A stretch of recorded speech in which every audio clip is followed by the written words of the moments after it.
Don't worry about dealing with this. I'll handle it on my own. St. William nodded and, having lost his pride, confided that he hadn't had a drink all day and would be going to his room to be rum-suckled.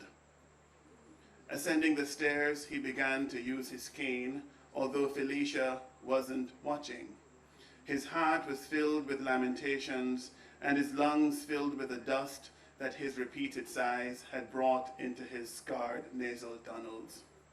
I have failed myself, St. William thought. He sat on the edge of his bed and gargled with the rum before he swallowed.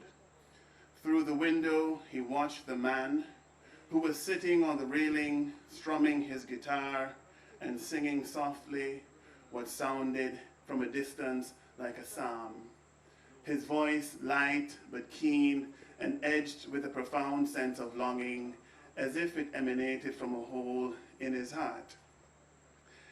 And as St. William felt himself being drawn into the mystery of that hole, he put away his bottle and walked to the window and pressed his face against the glass and felt the coolness on his forehead as the rage evaporated out of him into the gash from which that voice had come, that primal place of grief, that wound left behind when the first fruit fell away from the first tree and faced the conflict of survival, the unconquerable knowledge that it too would cause pain when it split the earth to set down its roots.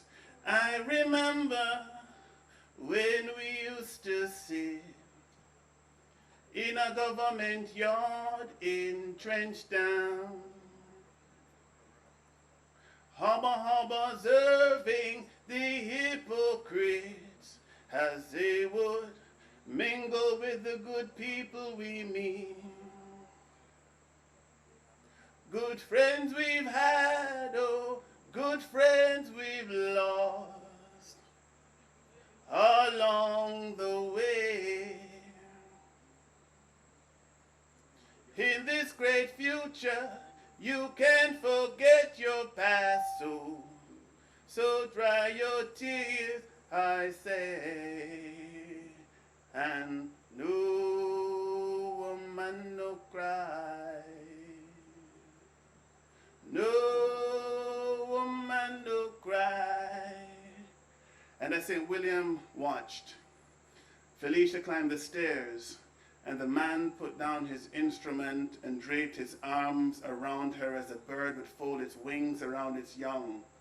And as she opened her mouth and the man's head dipped toward her, his hair like an ignited plume, St. William felt his bones reverberating as if they had been struck by a gong. And in a flash of clarity, he understood why she'd come this far, this quickly, to see this man. For he had the charisma of the revolutionary, the capacity to embrace and rebuke without apology, which is rooted in the understanding that life is a cycle of regeneration, and that regeneration is a cycle of pain, and that the great leaders are those who can inspire people to face the coming pain with strength and grace and a vision of life beyond it. That night, Rebecca did not appear in St. William's dream. He dreamed instead of Felicia. In the reverie, she lay across a bed and said, "Come."